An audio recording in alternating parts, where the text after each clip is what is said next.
Villainous Heroics, but I believe in Happily Ever After, on AO3. Chapter 11. How difficult will it be to quit my position at UA? Shouta was asking the question as soon as he heard the tone on the other end of the phone signal that his call had been answered. A moment of silence followed, Shouta not bothering to fill it. Eventually, there was a long, tired sigh that echoed with static. What did your kids do this time? It was with a victorious sort of spiteful pleasure that Shouta realized Nomuri sounded as exhausted as he had been feeling over the last few weeks. And no, you can't quit. Nezu would never allow you, and you know it. They blew up a couch. Shouta stared at where the small group of 1A students were profusely apologizing to the store owner, that was now minus a piece of furniture. Bakugo and Todoroki both are still at the school. Then how? No, I don't want to know. Asking questions about your kids just gives me more headaches. You're almost done, aren't you? You know we have a curfew now. I'm well aware of that new safety measures. Nomuri. Shouta didn't want to admit. He was bitter about the riffling effect caused by the end of All Might. But, well, villains have gone crawling out of the woodwork. His students had been moved into dorms on campus, and he was now stuck on campus any moment he wasn't out on patrol. We should be done and on our way back soon. Good. I don't want to explain why you and a bunch of kids were missing when you went out to get a few rugs and towels. Honestly, Shouta, you give in so easily to your kids. Nomuri's tone was warm and teasing, and close to giggles. Shouta did his best to ignore it. They're not my kids. With that, Shouta hung up and slipped his phone back into his pouch. Looking to where Kirishima and Midoriya and Kaminari were bowing at the store owner with apologetic faces. He could only be grateful that not all his problem children had come along. Would I get in trouble if I used my quirk to get them to shut up and behave? At the tired drawl, Shouta glanced to where Shinsou was staring at the students and looking as exhausted as Shouta felt. Yes, but I'll pretend that I didn't notice anything, depending on whether or not they can have learned from their mistakes. Shouta said simply, pleased to see Tenya was scolding the other students and getting them back into the group, while doing a head count at the same time. While it had been odd to become the homeroom teacher to a kid he had helped his friend babysit for the last 15 years, it was nice to see that Tenya was respectful as always. It also helped that he never called him Shouta Knees, unless there were no other students around and they were safe out of school. So, I'll end up brainwashing at least 3 of them by the end of the day then. Patting at Shinsou's shoulders, Shouta hid his smile in his capture weapon, as the teen was soon dragged away by Kaminari and Midoriya. Shinsou wasn't part of the heroics course yet, but the rest of the class seemed to assume it was only a matter of time. It no doubt encouraged them when Shouta didn't bother to deny any of their speculations.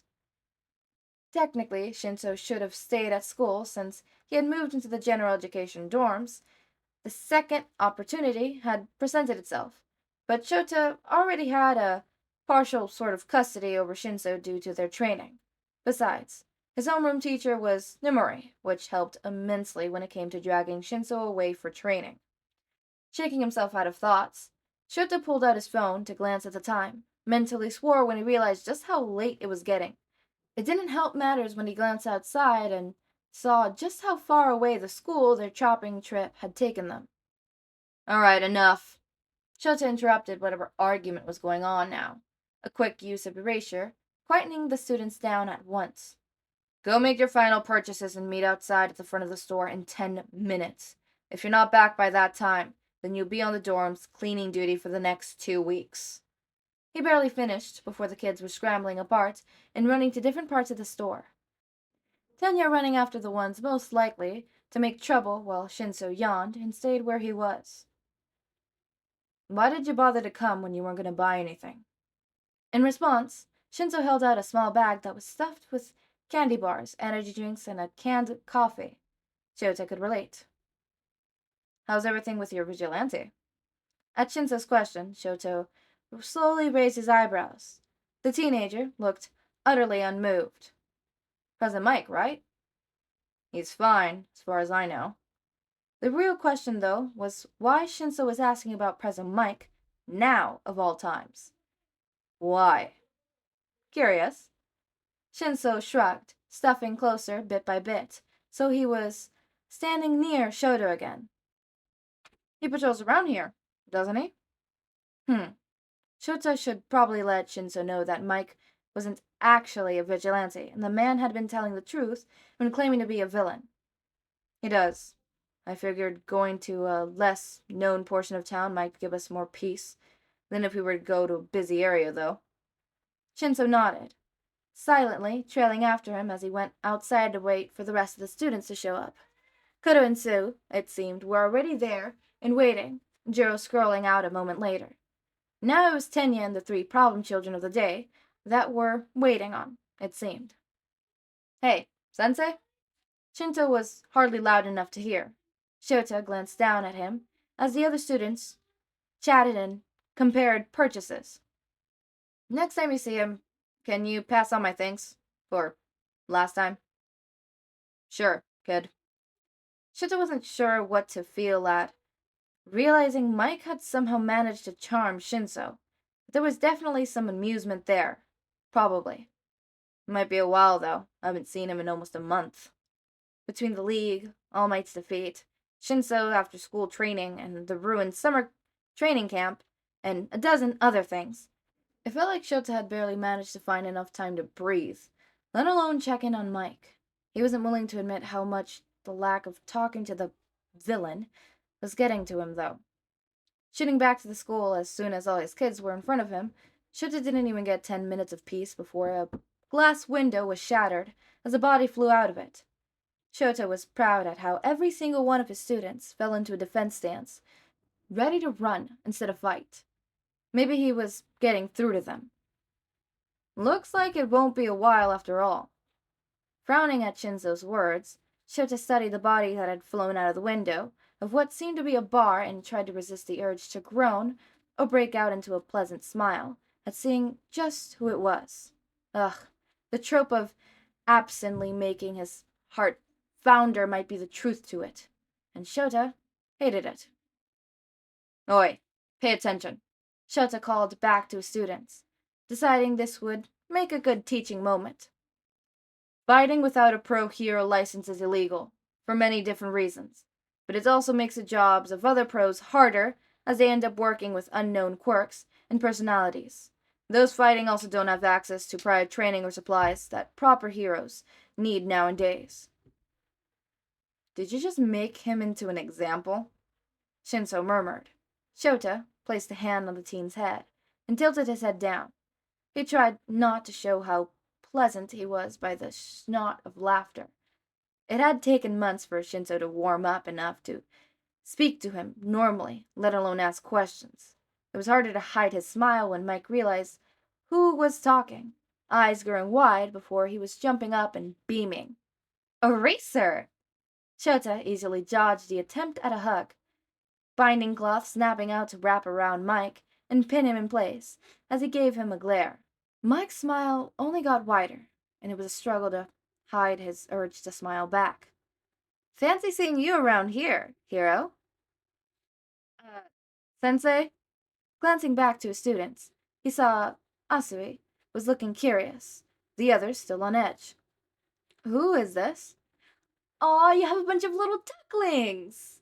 At the loud exclamation, Shota felt no shame in tightening the cloth until Mike gave him a squealing cough and a betrayed look. It immediately vanished when he saw Shinsou. Ah! Hey there, Hirolette! That's still not a word, Shota grumbled, looking back to Sue. This is an idiot, who you don't need to worry about. If we're lucky, he'll go away, and I won't have to worry about whatever trouble he's causing now. Is he a pro hero? Kirishima asked, raising his hands as if afraid Shota would yell at him if he didn't. It was a good instinct. No. Mike was the one to answer, a complicated expression on his face, even as he smiled. I'm not a hero. Maybe he's a vigilante, Kaminari suggested, Shota letting Mike go and returning his weapon to its resting position. Close enough. The word villain would only set the kid into a frenzy, considering the last few weeks. Oi, Mike. Waiting until he had the man's attention, Shota glanced back to the bar. Is that something I have to worry about? Ah, no. They're just being grumpy, was all. I'll take care of it later, if they're still causing a mess. Mike's bright smile made Shota want to squint by reflex. Aizawa-sensei, shouldn't we be getting back to the school? Looking to Tenya, Shota threw a glance at his phone and did his best to hide a wince. We should. Come on. If any of you try to run off, then don't bother showing up for class anymore. Shota wasn't sure if he was proud or influctuated when none of his students looked the least bit terrified as they trailed after him down the sidewalk. They managed to get 2 blocks in before Shota noticed that Mike was trailing after them. The students looked like they weren't sure if they should talk to him or not. Shota decided to do it for them. Mike, why are you following my class? I'm here as backup, Mike beamed, looking as if there wasn't anything wrong with a villain following a bunch of hero students. What if you were attacked by a villain after all? It is very sensible climate right now, Aizawa-sensei. Never had Shota felt an urge to punch someone as he did in that moment. Oi, listen up. Waiting until every student was looking at him, Shota nodded. If he irritates you, feel free to punch him or use your quirks. I don't care. Ignoring the sudden increase in loud and annoying voices, Shota turned back to lead them along, efficiently blocking out whatever question was thrown at him. He made sure to glance back every so block, just to make sure none of them were doing anything stupid. 3 blocks into their walk back to the school was all it took for Kirishima and Kaminari to question Mike about what it was like being a hero that wasn't licensed. It was amusing to see Mike's panic as he tried to tell the truth without letting them know who he really was. 4 blocks in, Jiro was looking as if she was trying to place who Mike was, while Midori was rambling about voice quirks, which was the only thing Mike had told them about, giving any specifics. Shota made a mental note to get Midoriya more work revolving around quirk theory and study. The teen would have made a great quirk analyst if he hadn't made it to the hero course. 5 blocks and Ida and Sue had joined in on Midoriya's rambling about voice quirks, Mike looking a mix of uncomfortable and irritated at the rapid pace of information about the pros and cons of voice quirks. Shota resolved to stop the conversation next time he glanced back, but instead he saw Mike and Koda using sign language at a quick pace. Koda looking absolutely delighted when Mike was able to keep up with him with ease. Shota supposed it made sense for Mike to know sign language, considering his quirk and his own hearing problems. He made a note to ask about when he had learned, in case it ever came up in conversation. They were almost out of the rougher parts of the area when Shota glanced back one time to see Shinsou was talking to Mike, quietly rubbing at the back of his neck and awkwardly avoiding any possible of eye contact. Shota couldn't hear what Mike said, but Shinsou made a more relaxed look when the man finished talking and gave him a reassuring smile. Somehow, Shota couldn't find himself to be surprised at the fact that Mike was good with kids. Well, little listeners, it seems like you're in safe hands with Eraserhead watching over you.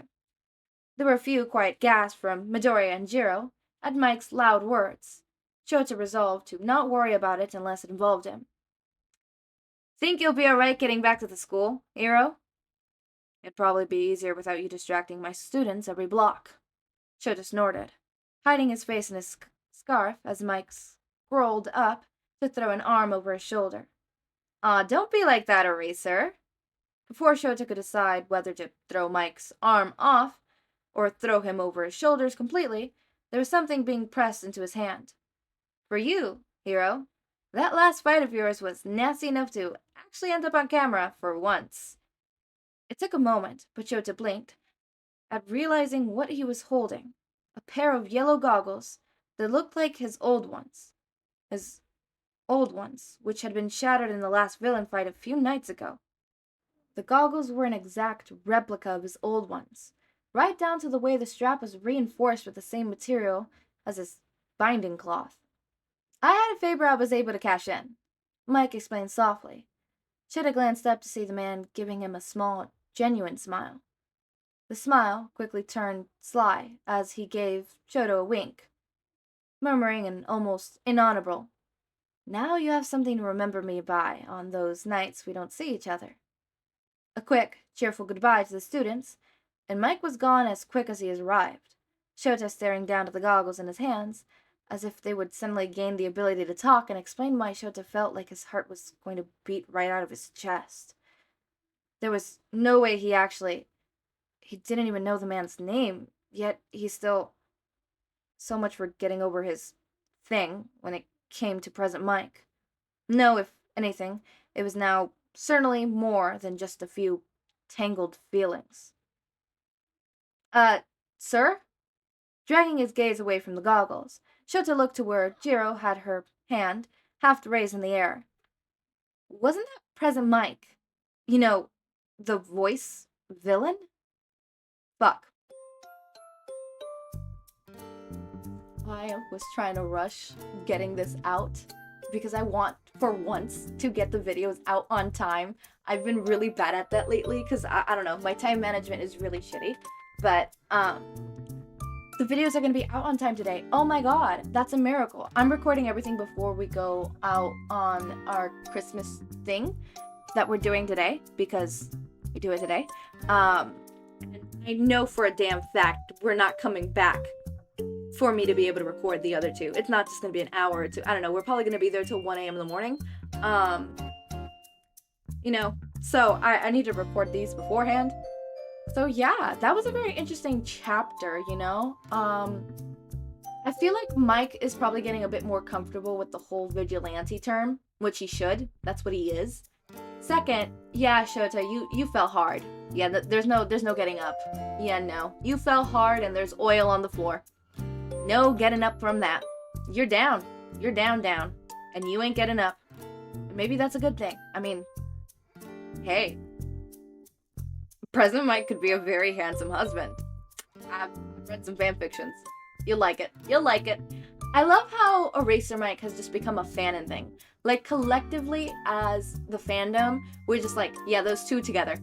Married. 100%. What was that? Hirokoshi, or whatever his name was? Not canon? I don't know what you're talking about. They're canon. I love that. I love this fanfic so much. I really love the banter that they both have, and I really want to see them get together. I just want to see them together. I want to see them together. I want to see them smooch. You know, a little smoochy smooch. Is that too much to ask for? I just want, you know, just a little, you know, I don't, y'all agree with me. You guys just want to see them smooch. You just want to hear the whole, and their lips pressed together or something like that, you know? But yeah, as always, my raindrops, make sure to eat, sleep, drink water, take your meds. Have a wonderful day or night. Links to my socials and Discord server are down in the description. Subscribe to see more of my content, and thank you so much for watching.